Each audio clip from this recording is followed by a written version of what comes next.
Vamos a orar, hermanos. Aló. Vamos a orar. Padre misericordioso, gracias, Señor, por permitirnos venir aquí hoy a tu día, Señor. Poder estar expuestos a tu palabra. Y ayúdanos hoy a poder ser oidores de tu palabra. A escuchar, Señor, no solamente con nuestros oídos, sino a meditar, a poner todo nuestro esfuerzo y nuestro empeño en poder escuchar tu voz y atender, Señor, a tu mandato. Auxílianos, guíanos. Permite, Señor, que la palabra expuesta sea algo que podamos llevar en práctica. Permítenos ser más fieles, madurar en la fe, crecer constantemente y que al final tú seas glorificado y honrado en nuestras vidas. Pedimos esto en tu infinito nombre. Amén y amén. Pueden tomar asiento. El día de hoy vamos a concluir con el primer capítulo de Santiago.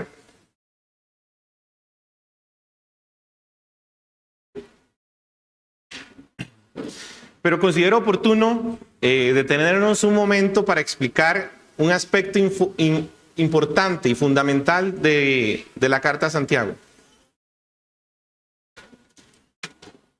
En ocasiones puede pasar desapercibido y ya sea por mi debilidad o por la falta de atención, podemos pasar que Santiago está llevando un hilo progresivo en su carta. Él quiere enseñarnos algo. Por algo Santiago es llamado el libro de Proverbios del Nuevo Testamento.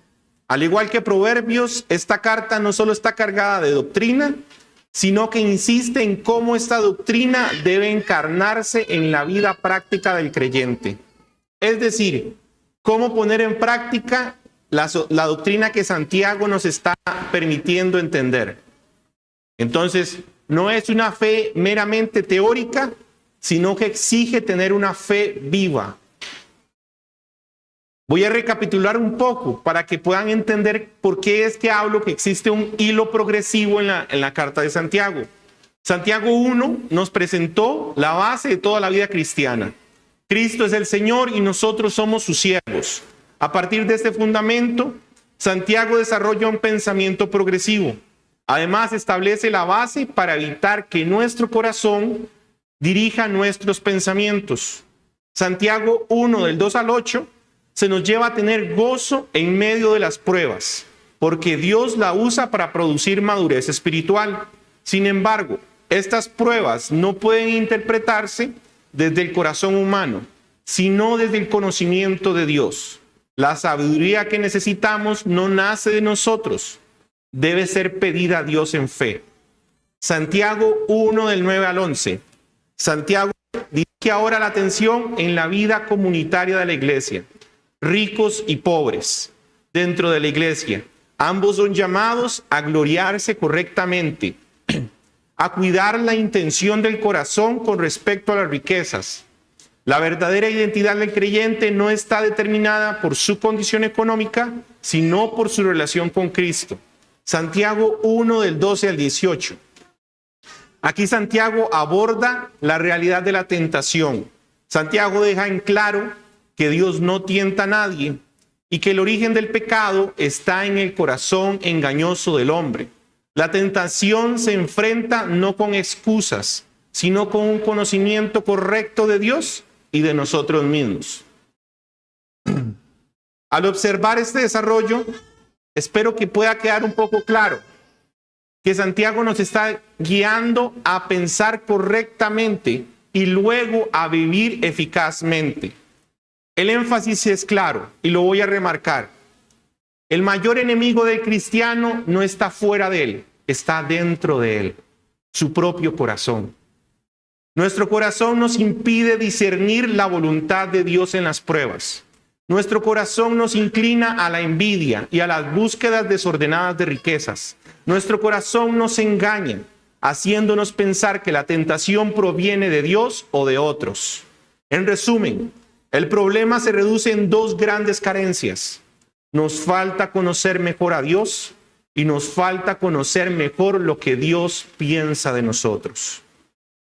Cuando estas dos cosas se ordenan correctamente, la vida cristiana deja de ser confusa y se convierte en una fe práctica, coherente y madura, tal como Santiago nos está viniendo exhortando. Es decir, si usted está prestando la debida atención a los sermones anteriores, y si no lo ha hecho, le recomiendo que lo haga, Santiago nos está haciendo madurar. Nos está permitiendo llevar de la teología a la práctica. Y creo que es importante que usted pueda prestar atención a esto. Porque muchas veces en el cristianismo es fácil aprender cosas. Es fácil adquirir conocimiento. Siéntese a leer libros. Probablemente eso lo va a llevar a usted a tener un léxico más profundo acerca de la fe. Pero eso no significa que esté llevando una vida práctica. Y Santiago lo está dejando claro. Y de nuevo repito por si no lo ha entendido. Santiago está diciéndonos que para que esa teología deje de ser solamente teología y se vuelva práctica, necesita entender dos verdades. Necesita entender que usted está alejado de Dios y usted no tiene un corazón como el de Dios y necesita entender a Dios. Cuando estaba revisando esto, pensé un momento en el libro de Jonás y de verdad que me lo trajo a la mente en la desconexión entre Dios y el pensamiento de Jonás. Y yo decía, es exactamente lo mismo. Y ahora Santiago viene y lo repite de nuevo. Tenemos una desconexión. Y el problema más grande del cristiano es no entender estas dos grandes verdades. Yo necesito conocer mejor a Dios y necesito entender qué es lo que Dios dice de mi corazón. ¿Por qué? Porque el corazón es algo que constantemente se repite en la Escritura.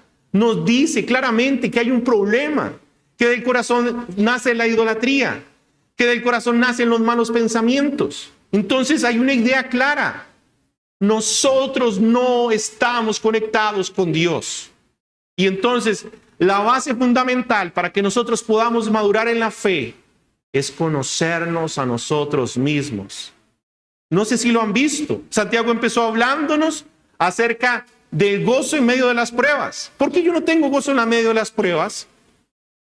Porque mi corazón me impide poder gozarme en eso. Porque Santiago habla de las riquezas y la pobreza. Que nuestro corazón está inclinado a adquirir riquezas en este mundo. Porque Santiago nos habla de que las tentaciones no vienen de Dios, sino del hombre. Porque Santiago no dice, es que Dios es el que te tienta. O porque Santiago no dice, es que Satanás es el culpable que siempre te caigas. No, Santiago dice, es tu corazón. Entonces, quiero remarcar esto, porque ahora estamos llegando al final del capítulo 1 y necesitamos entender que este ha sido el patrón común en Santiago. Nos quiere mostrar más a Dios, más conocimiento de Dios, pero al mismo tiempo nos quiere remarcar que hay un problema real y grave en nuestro corazón. Por eso ahora los invito a ir a la carta de Santiago, capítulo 1, versículo del 19 al 27.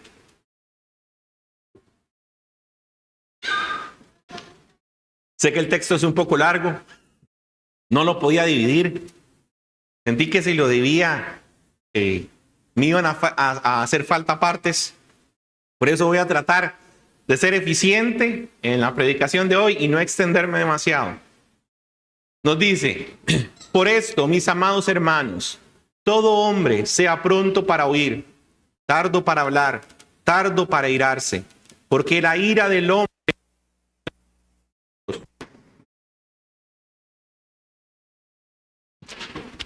Aló.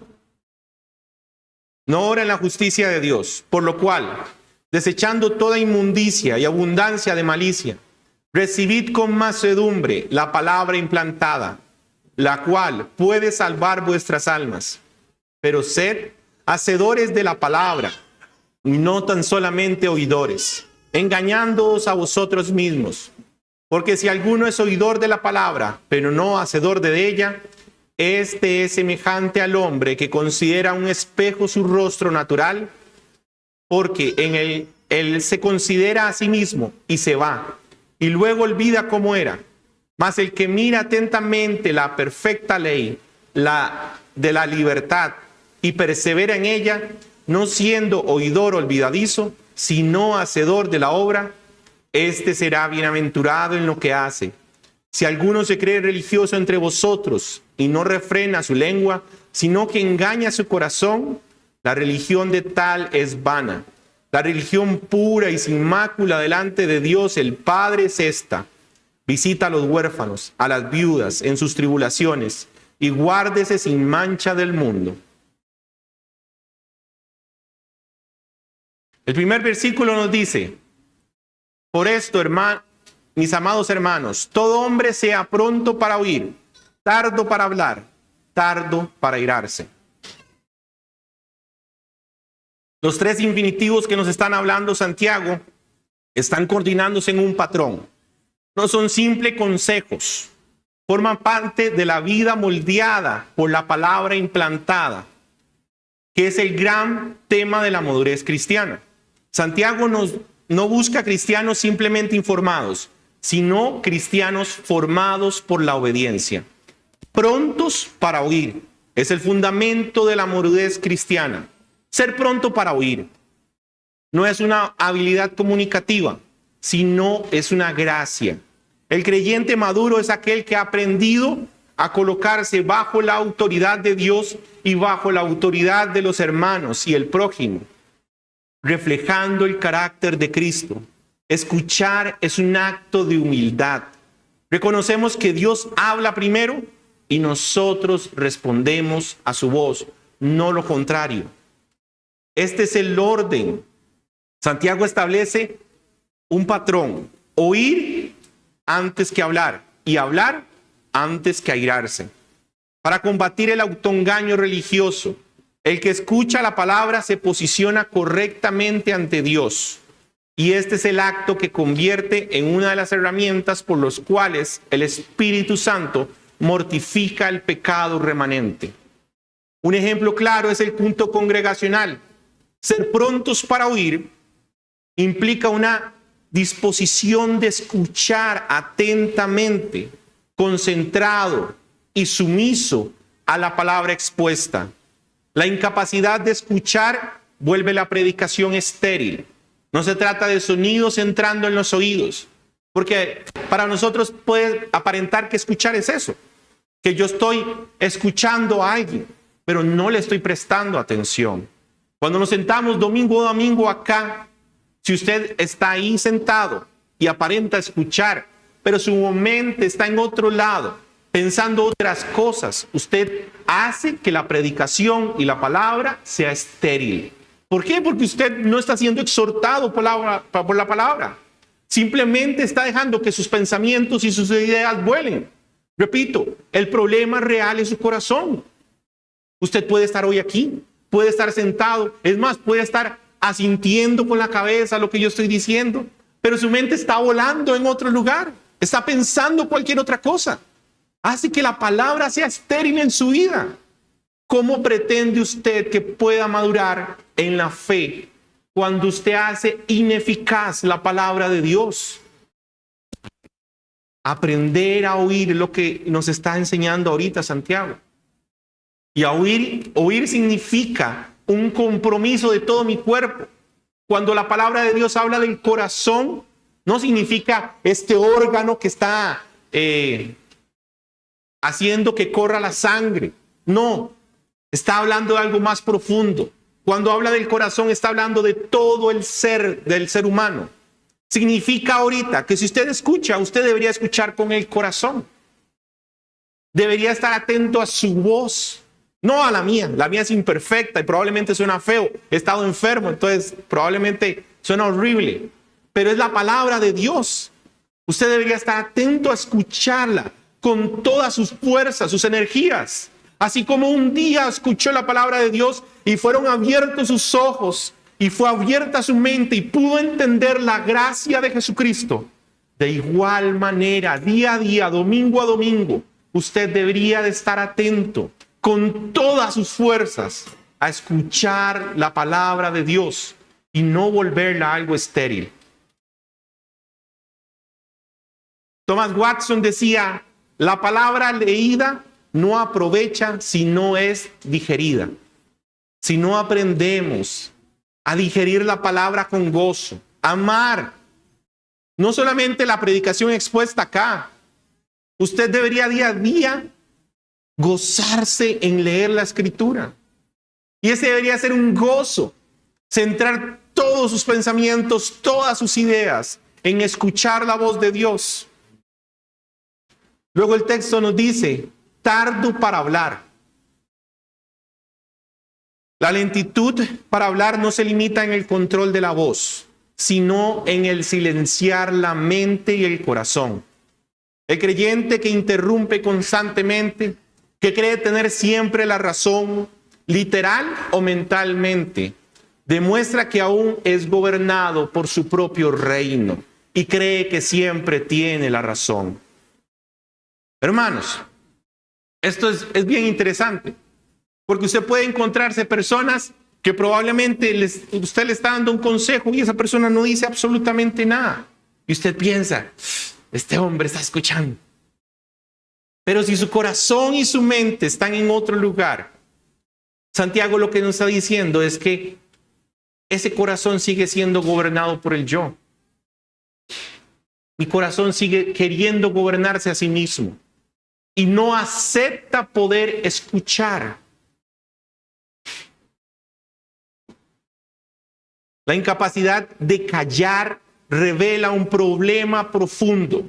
El corazón sigue centrado en sí mismo.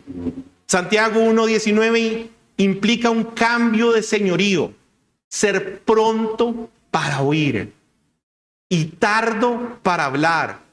Evidencia que la vida deja de girar en torno a mis opiniones y ahora se centra en las opiniones de Dios. Cuando el creyente entiende que el embajador es Cristo, su hablar deja de girar en torno a discusiones o a engrandecerse.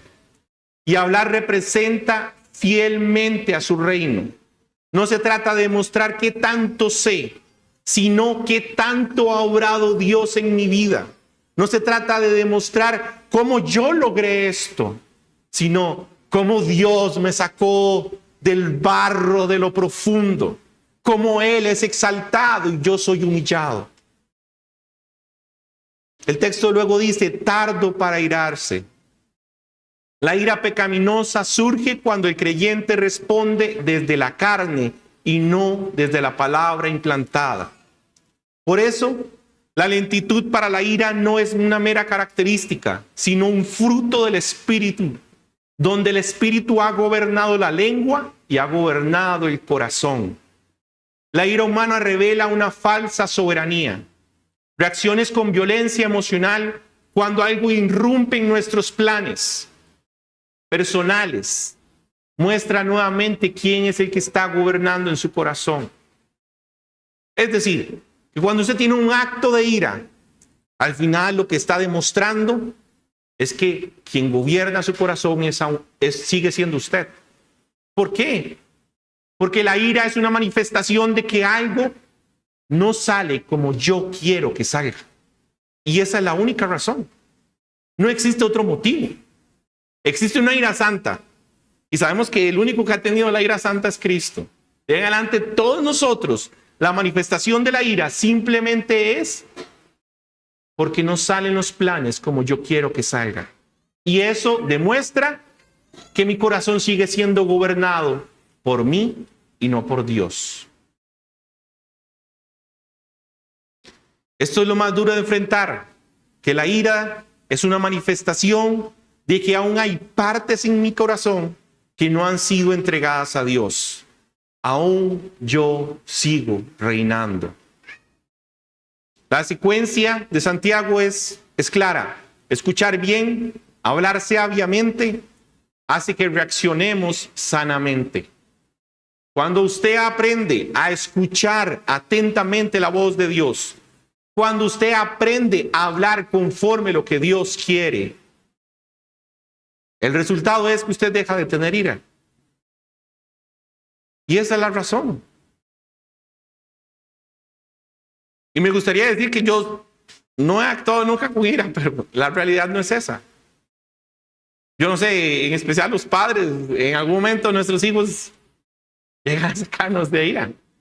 Pero cuando uno medita profundamente, se da cuenta que al final es mi corazón, no es mi hijo. Él es un niño que necesita ser instruido y domado. Soy yo. Porque él no hace lo que yo quiero que haga. Al final es una pelea interna contra mi propio corazón y contra quien está gobernando. Quien oye verdaderamente a Dios queda desarmado de su orgullo. La correcta recepción de la palabra delimita la impulsividad, corrige el orgullo y mortifica el instinto defensivo que alimenta la ira. Más adelante, Santiago va a tocar profundamente la ira. Todavía no vamos a entrar en ese tema. Estamos tratándolo muy por encima. Pero definitivamente, la ira es una manifestación de un corazón que no ha sido domado por Dios. No se ha entregado totalmente al Señor. La santificación progresiva detrás de este mandamiento. Santiago describe aquí un proceso continuo de santificación. Dios usa medios ordinarios, especialmente la predicación, la meditación de la palabra, para conformarnos como Cristo. La disciplina de escuchar correctamente es uno de los medios principales por los que el Espíritu obra transformando al creyente. Cuando nosotros aprendemos a escuchar atentamente la voz de Dios en nuestros devocionales, en la predicación expuesta, Dios está transformándonos. Pero cuando simplemente escuchamos, sin poner en disposición todo nuestro corazón, de nuevo, esa palabra se vuelve estéril, se vuelve vana y vacía. Un corazón que ama a Dios escucha su voz. Y unos oídos que escuchan a Dios produce una lengua humilde y un corazón manso. El texto continúa diciendo, porque la ira del hombre no obra la justicia de Dios. Santiago no está introduciendo un nuevo tema. Lo que habló en el 19 lo está trayendo ahora en el 20. Ahora está fundamentando que el creyente debe ser tardo para irarse, porque su ira es una ira que no es conforme a la voluntad de Dios. La ira humana por naturaleza es incapaz de producir aquello que Dios define como justicia. En pocas palabras, cuando usted tiene ira, no piense que usted está siendo justo. No lo está haciendo. Porque como les decía, la manifestación de la ira es una manifestación de usted mismo, de su orgullo, de que no salen las cosas como usted quiere. No es de la justicia de Dios, aunque usted pretenda justificarlas como tal. No nos engañemos, porque lo hemos hecho.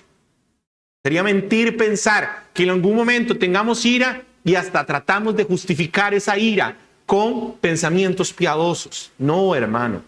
La ira no es una manifestación de la justicia de Dios. Nuevamente repito, el único que ha tenido ira santa es Cristo.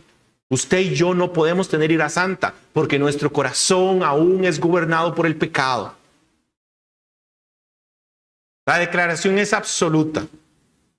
La ira del hombre no produce la justicia de Dios. No produce poca justicia ni justicia imperfecta. No produce justicia en absoluto.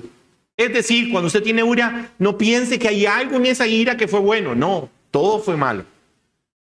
Santiago revela que la ira humana es un agente espiritual estéril, totalmente ineficaz para la formación del carácter cristiano. En pocas palabras, la ira no sirve para nada. La justicia de Dios aquí no se refiere a la justicia imputada en la justificación, sino a la justicia ética, al carácter de Dios en la vida del creyente. Aunque la ira humana a veces pretende ser justa, siempre está contaminada por el pecado remanente. Siempre está contaminada por nuestros deseos internos en el corazón. La ira revela una desalineación profunda entre el corazón del creyente y el corazón de Dios. El creyente maduro entiende que la santidad no progresa mediante impulsos o emociones, sino mediante la sumisión creciente a la palabra implantada. La ira, por lo tanto, no es solo un problema temporal, revela un área del corazón que aún no ha sido gobernada. La ira desplaza la palabra, oscurece el discernimiento espiritual y daña la comunión entre los hermanos. Yo estoy seguro que cuando usted analiza cuándo ha tenido ira, si eso ha traído una edificación a usted o a alguien más, estoy seguro que debería decir que no. Usted no puede pensar que su ira en algún momento ha traído edificación para alguien. La ira surge cuando aquello que consideramos soberano es amenazado. Por eso incluso la ira bien intencionada puede ser motivada por orgullo, deseos descontrolados, temor o expectativas rígidas. La ira no produce justicia porque nace de un corazón centrado en sí mismo, no en la gloria de Dios. El versículo 21 nos dice: por lo cual, desechando toda inmundicia y abundancia de malicia, recibid con mansedumbre la palabra implantada, la cual puede salvar vuestras almas.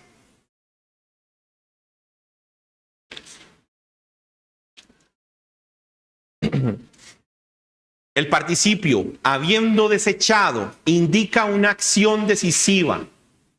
No es posible recibir correctamente la palabra mientras se retiene deliberadamente el pecado. Santiago presenta aquí un doble movimiento: despojarse del pecado y recibir con mansedumbre la palabra implantada. Usted no puede pretender escuchar bien cuando aún usted es gobernado por el pecado. Ambos pertenecen a un proceso ordinario de la santificación. Usted necesita confesar su pecado, alejarse de él, para que pueda escuchar plenamente y de todo corazón la palabra de Dios. El término usado en Santiago evoca la imagen de quitarse la ropa sucia. El creyente no puede avanzar espiritualmente mientras tolera aún el pecado. La inmundicia incluye no solo pecados visibles, sino actitudes internas del corazón. Por eso les digo, es tan esencial, es tan importante que usted entienda su corazón, porque si usted no logra entender su corazón, usted va a estar confundido. Usted puede pretender que sus actos son buenos, correctos, pero al final su corazón es el que le está dictando cómo hacer las cosas.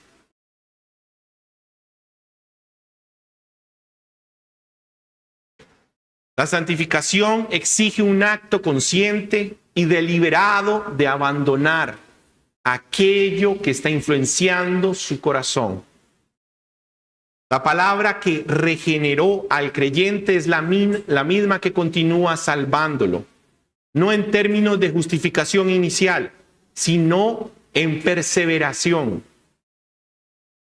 Dios no solamente ha obrado en el corazón primeramente de una persona no creyente, sino que continuamente, progresivamente, debemos confesar nuestros pecados y escuchar atentamente la voz de Dios. Es un acto progresivo. El versículo 22 dice: pero sed hacedores de la palabra y no solamente oidores, engañándoos a vosotros mismos.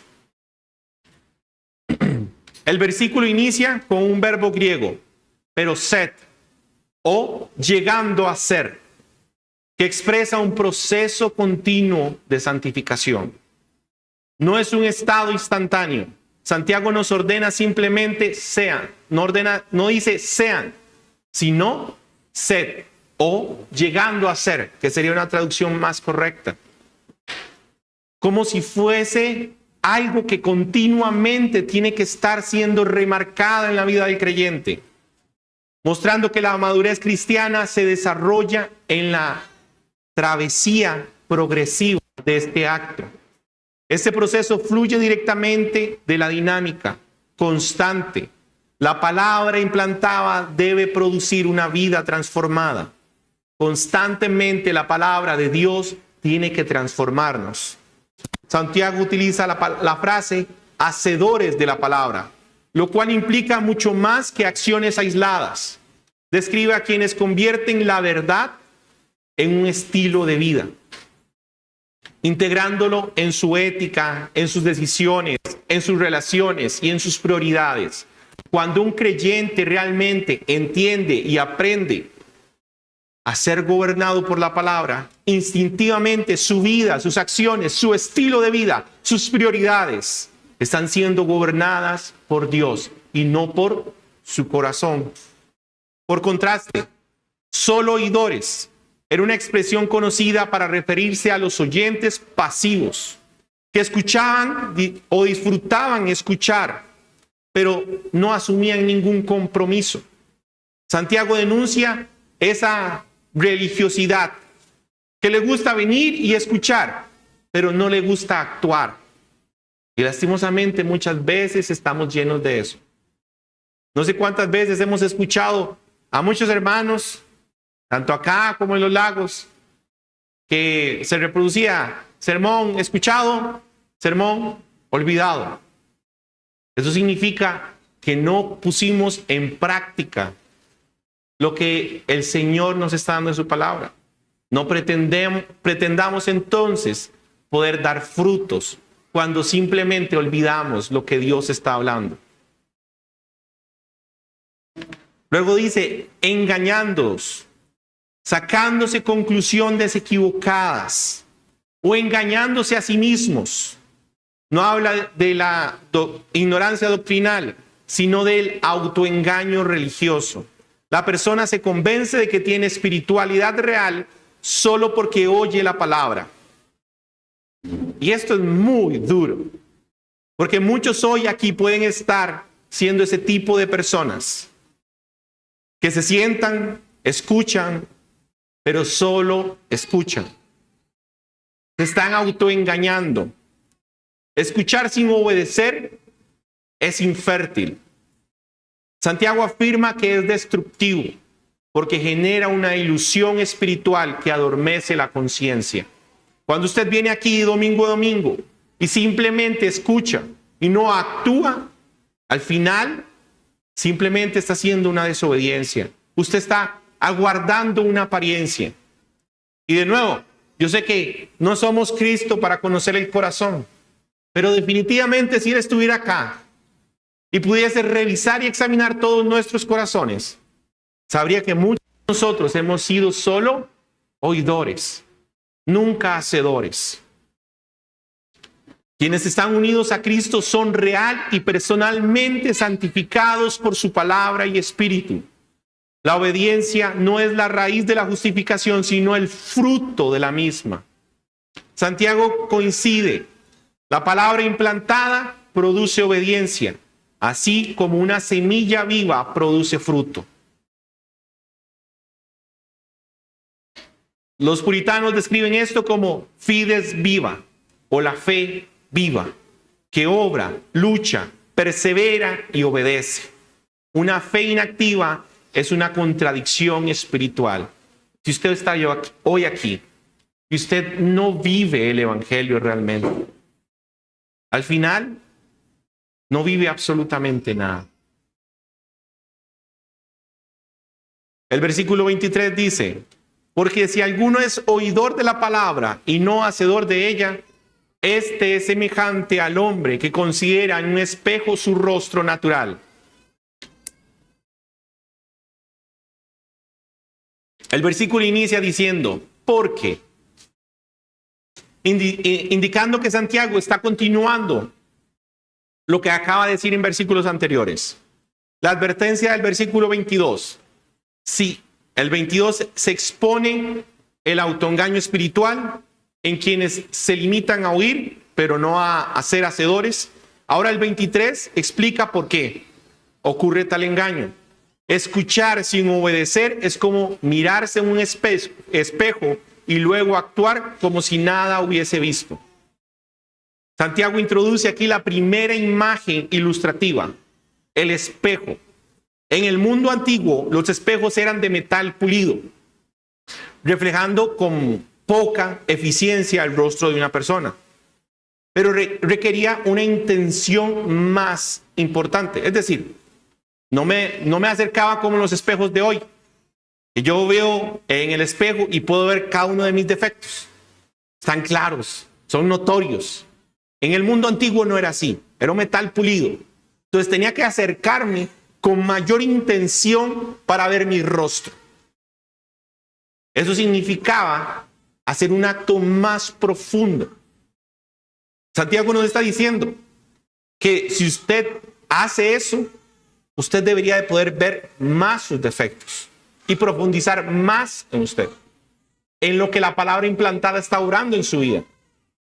Pero si usted se olvida de ello, significa que usted no puso atención a lo que la palabra de Dios está hablando de usted.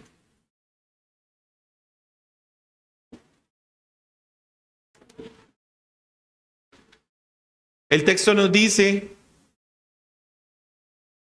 su rostro natural. La expresión su rostro natural, en realidad lo que significa es el rostro de su nacimiento. Literalmente, Santiago habla del rostro de su nacimiento, es decir, lo que la persona realmente es. Con esta expresión, Santiago está subrayando que la palabra de Dios funciona como un espejo moral que revela la condición espiritual, las motivaciones, los pecados ocultos y las deformaciones del carácter. En pocas palabras, el centro de todos nosotros.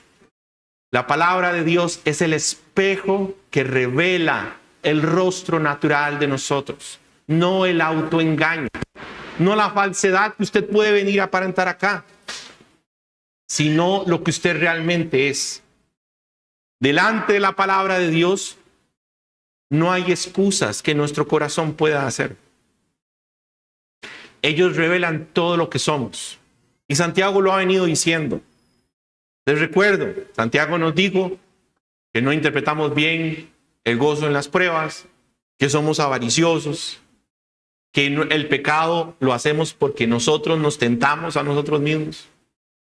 Entonces, es interesante que ahora nos está diciendo que cuando usted escucha correctamente la palabra, todo eso debería de brotar cada vez más a luz.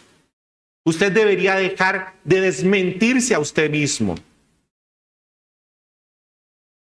La Confesión Bautista nos dice que el Espíritu Santo usa la palabra para mortificar el pecado, vivificar la gracia y producir santidad progresiva. Cuando alguien escucha sin obedecer, frustra en apariencia este propósito. No porque la palabra sea débil, sino porque el corazón resiste, bloquea el efecto de transformarlo a usted. El versículo 24 dice, porque él se considera a sí mismo y se va, y luego se olvida cómo era.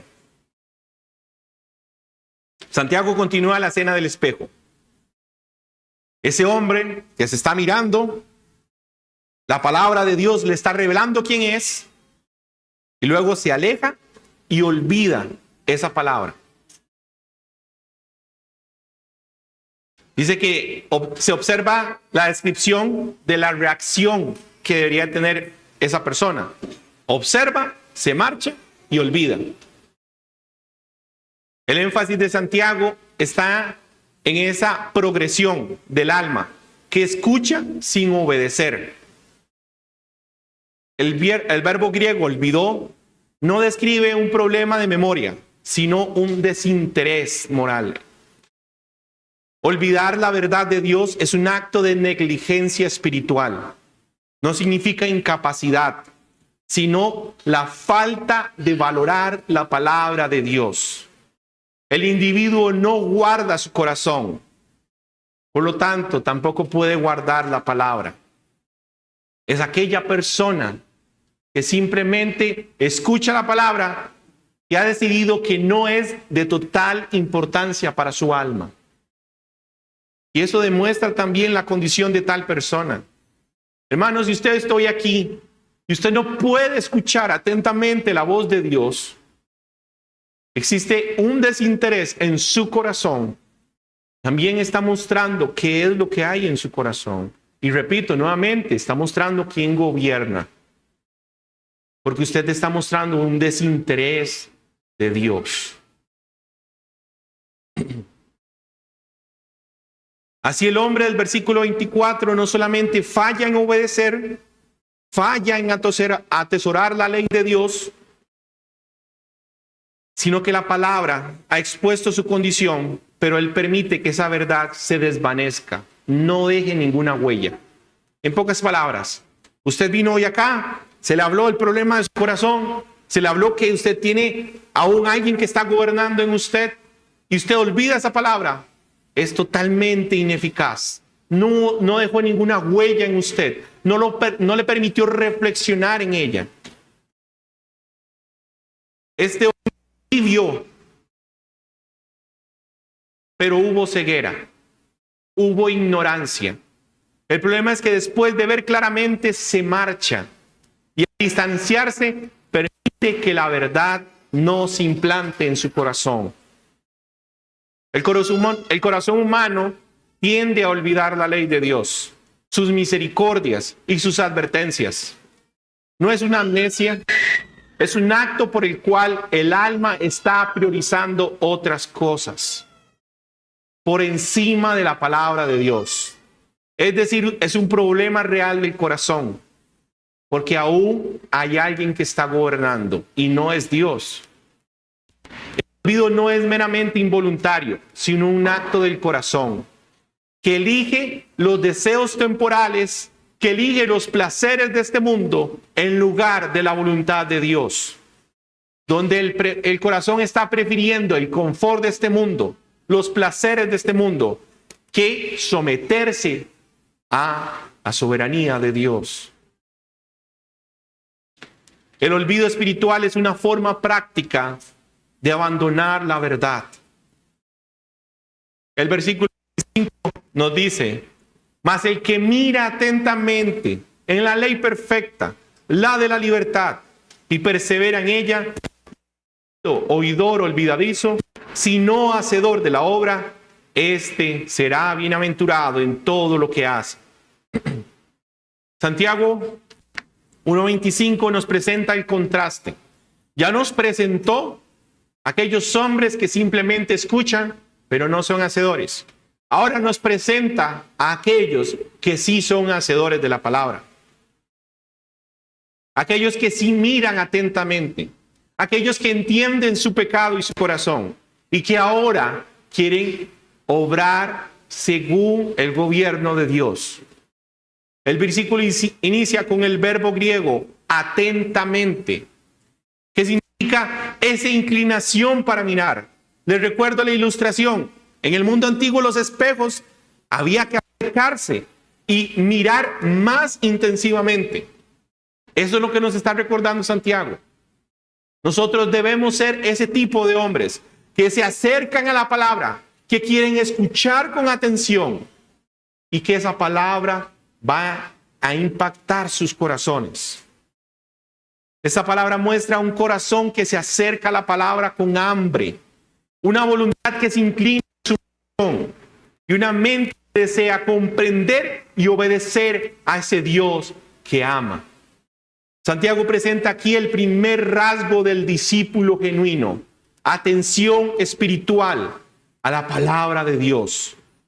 El texto no solo describe cómo miramos, sino qué miramos. Nos dice la ley perfecta, la ley de la libertad.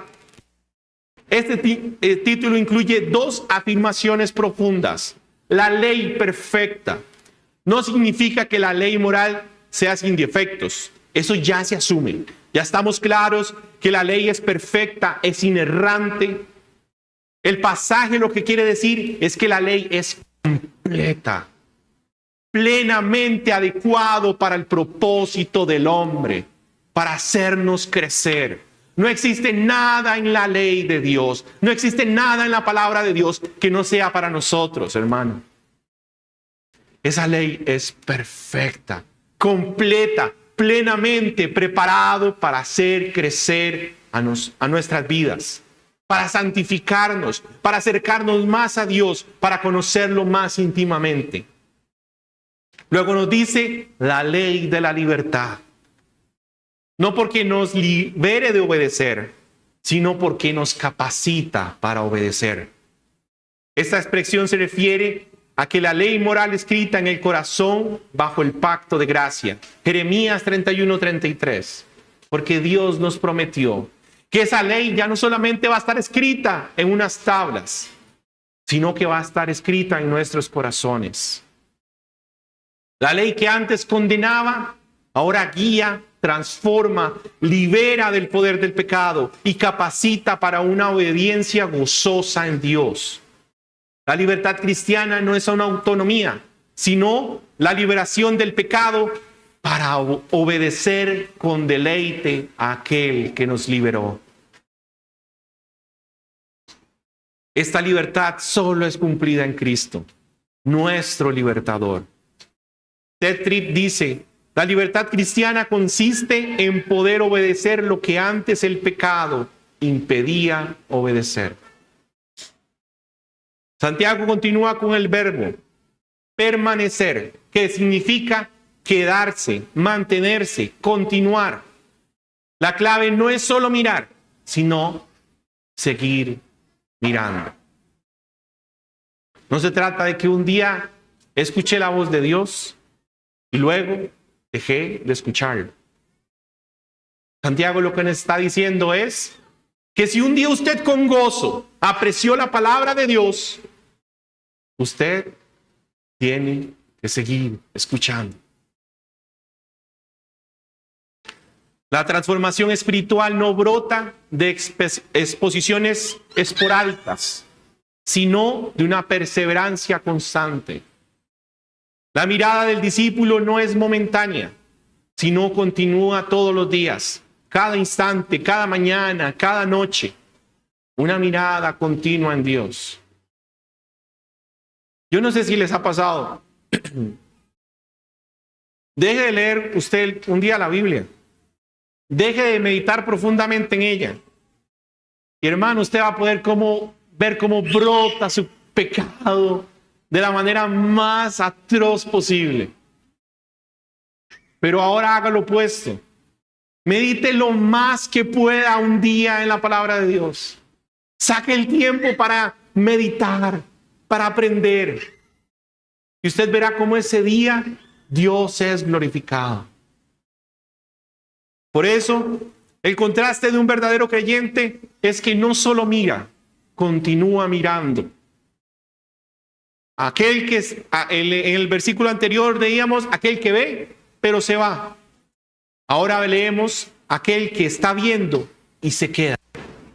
Santiago cambia intencionalmente la expresión hacedor de la palabra por hacedor de la obra. Es una progresión. La palabra produce una obra en el creyente. El creyente, transformado internamente, produce obras externas. La obediencia alimenta la vida espiritual y la vida espiritual produce obediencia. No es un ciclo legalista, sino es un ciclo de vida. La obra del Espíritu Santo mediante la palabra implantada. Santiago afirma que este hombre será bienaventurado. Es la misma palabra usada de Jesús en el Sermón del Monte. Describe la dicha espiritual, cómo Dios se goza en este hombre que ha aprendido a deleitarse en la perfecta ley, en la ley de la libertad. La bendición no está en escuchar, sino en obedecer. El versículo 26 continúa: si alguno se cree religioso entre vosotros y no refrena su lengua, sino que engaña su corazón, la religión del tal es vana.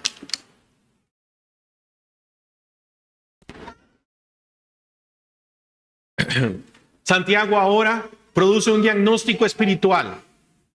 La verdadera religión no se mide por actos externos, sino por un control de la lengua.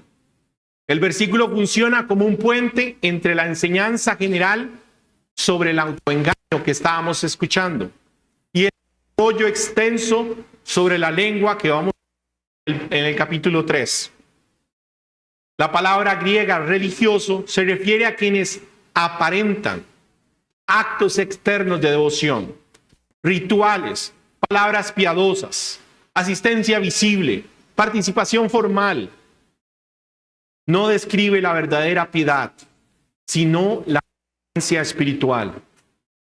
Santiago confronta así la tendencia humana de medir la madurez espiritual por lo que se ve, no por lo que Dios ha examinado.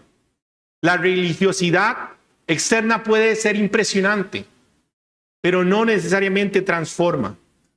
No pensemos que el activismo es un reflejo de un verdadero creyente. No lo es. En el transcurso de la fe cristiana es cuando vamos a poder ver si muchos de los hombres que demostraron activismo eran realmente creyentes. Santiago dice que el verdadero criterio no es la apariencia externa, sino la capacidad de domar la lengua. El verbo usado significa poner freno, como se le pone un bozal a un caballo. Domesticar la lengua. El lenguaje implica sujetar algo con fuerza, difícil de domar. No sé si alguna vez has visto unas películas cuando están tratando de domar un caballo. Son rebeldes. Eso es la expresión que está diciendo Santiago. Una evidencia clara de un creyente es aquel que ha aprendido a domar su lengua. Este verbo anticipa lo que Santiago va a desarrollar en el capítulo 3. Los mantengo con ansias cuando lleguemos al capítulo 3. La lengua es pequeña pero poderosa, difícil de controlar, dice Santiago, pero decisiva para la santidad. Para Santiago la lengua es el examen más inmediato de la madurez cristiana, el termómetro en el corazón, el lugar donde primero se manifiesta la regeneración de una persona. La persona que no controla su lengua, pero se considera espiritualmente, está autoengañándose. Su corazón le cuenta una narrativa falsa de sí mismo. Santiago retoma la lógica del versículo 22. Escuchar sin obedecer produce engaño. Ahora, practicar actos religiosos sin transformar su lengua también produce autoengaño. La falta de dominio propio sobre nuestra lengua revela la transformación o no del Espíritu Santo. Santiago declara que la religión de tal persona es vana. Ese término significa sin valor, vacía, inútil, sin efecto, espiritualmente estéril. Yo no sé ustedes, pero a mí me debería de preocupar que yo no estoy viviendo una fe vana. Porque prácticamente Santiago está diciendo, no sirve para nada. Santiago nos dice que su religión es débil, imperfecta, inestable, totalmente carente de la voluntad de Dios. El problema está en que su fe realmente ha obrado en su corazón, no ha transformado su alma. Finalmente, el versículo 27 dice: la religión pura y sin mácula delante de Dios, el Padre, visitar a los huérfanos, a las viudas en sus tribulaciones y guardarse sin piedad del mundo.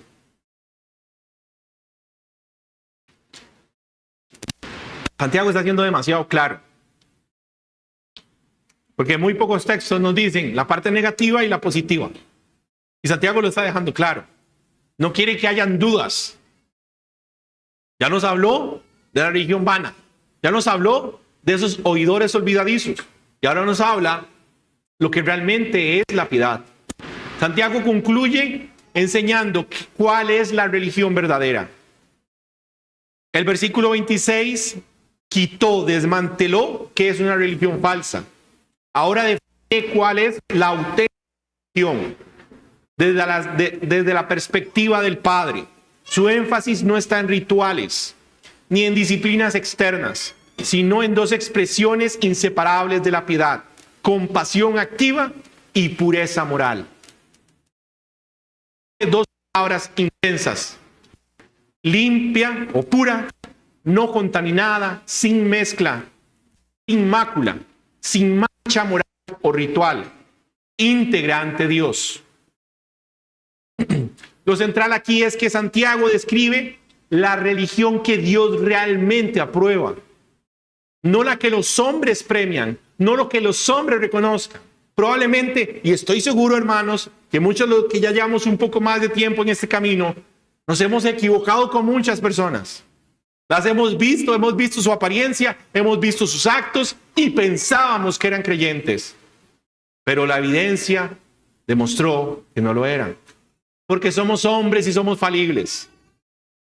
Pero ahora el Padre no es falible, Él es infalible, perfecto. Él conoce internamente el corazón. El término Padre es intencional en Santiago. Él está hablando de Dios Padre. Nos está ilustrando, nos ilustra con huérfanos y viudas, quienes siempre están representando lo más débil del pueblo. El verbo visitar no significa simplemente ir a ver. El término aquí lo que significa es cuidar, encargarse, asistir responsablemente, intervenir con compasión. Es el mismo verbo utilizado para describir la visita salvadora de Dios. Lucas 1:68. Nos describe la observación, el acto activo de misericordia. El significado de huérfanos y viudas en la Biblia, como les decía, representan lo más vulnerable. Hoy en la mañana, de hecho, les tocó un poco del tema. Eran los que carecían de protección, no tenían recursos económicos, dependían totalmente de la misericordia del pueblo de Dios. Si el pueblo de Dios no les daba alimento, no comían. No son, y repito, no son los mismos huérfanos o viudas que podríamos pensar en el día de hoy. No caen dentro del mismo rubro. Eran personas que estaban totalmente sin nada. Santiago enseña que la verdadera religión se expresa en cómo tratamos a los indefensos, cómo hacemos actos de misericordia. El Dios que defiende, adopta y sostiene espera que su pueblo imite este ejemplo. Un ejemplo de compasión.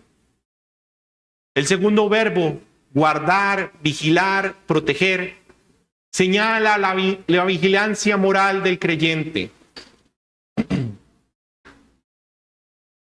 La verdadera religión no solamente actúa con misericordia, sino que se mantiene moralmente distinta a este mundo.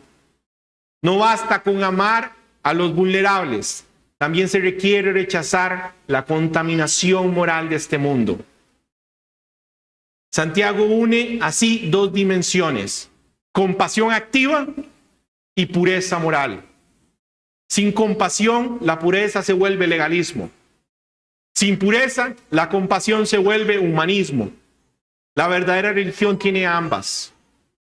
La religión pura es la vida del evangelio puesta en acción. Compasión hacia los indefensos, pureza frente al mundo contaminado.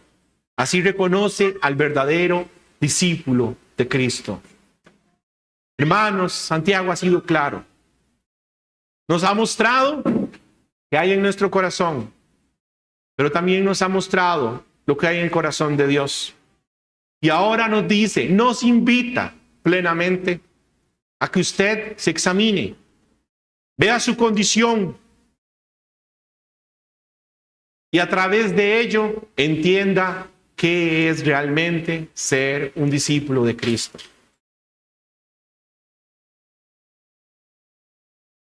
Cuando Santiago nos llama a ser prontos para oír, tardos para hablar, tardos para irarse, hacedores de la palabra, compasivos y piadosos, no está presentando una lista de exigencias desconectadas del Evangelio. Toda la sección se encuentra solamente en la plenitud de Cristo. Cristo es el verdadero pronto para oír. Él vivió toda su vida terrenal en perfecta sumisión al Padre. Oír para él no fue una disciplina, fue su deleite. Cristo fue plenamente y perfectamente tardo para hablar. No habló para defender su orgullo, sino para revelar al Padre. Ante sus acusadores no abrió su boca. Isaías 53:7. Cristo fue tardo para la ira. Su mansedumbre no era debilidad, dominio propio. Aun cuando fue insultado, no respondió con amenazas. Él pudo simplemente eliminar toda la humanidad. Él tenía el poder para hacerlo. Él sí tuvo ira santa. El texto nos dice, entonces se acordaron sus discípulos que está escrito, el celo de tu casa me consume. Él supo tener ira. Cristo es el verdadero hacedor de la palabra. Él no solo predicó la voluntad de Dios, Él la cumplió perfectamente, siendo obediente hasta la muerte de cruz. Cristo muestra la verdadera religión pura y sin mácula. Él encarnó plenamente hacia los débiles, sanó enfermos, abrazó a los marginados y vivió totalmente separado del pecado. Cristo es la palabra implantada que salva nuestras almas. No solo nos instruye, Él nos regenera, nos transforma y nos capacita para obedecer. Por lo tanto, Santiago nos invita a no lograr esto por nuestra fuerza humana. Nos llama a vivir moldeando nuestra mirada a Cristo. La obediencia no es un autoesfuerzo, es el fruto de estar unidos a Él.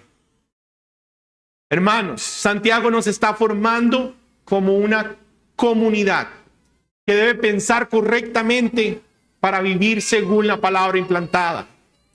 El progreso espiritual no comienza en nuestras emociones ni en nuestras intenciones, sino en nuestra relación con Dios. La palabra no es solo un instructivo, es Cristo mismo actuando en nosotros. Si queremos vivir la religión pura y sin mácula, si queremos ser hacedores y no solo oidores, si queremos controlar nuestra lengua, nuestra ira y nuestro corazón, debemos mirar nuestro propio corazón y luego mirar al cielo y poder contemplar la gloria de Cristo. Él es nuestra identidad. El proceso progresivo de Santiago muestra aquí el clímax más alto. La vida cristiana y madura consiste en que cada prueba, cada decisión, volvemos al mismo punto. Cristo no está viva. Vamos a orar. Señor Dios y Padre, estamos delante de ti, reconociendo lo imperfectos que somos y cómo nuestro corazón es una fábrica de ídolos, de pensamientos, de malos pensamientos. Y cómo necesitamos, Señor, buscar atesoradamente tu palabra, escuchar tu voz y ser moldeados por ella. Trata con nosotros, trata con nuestros impulsos, nuestra emoción, nuestra ira. Trata con nuestra lengua. Y permítenos, Señor, escuchar más tu voz, ser tardos para oír, tardos para hablar. Que aprendamos a escucharte a ti y no a nuestros pensamientos. Moldéanos, Señor, conforme a tu voluntad, conforme a Cristo. Lo pedimos en tu infinito nombre. Amén y amén. Estamos despedidos, hermanos.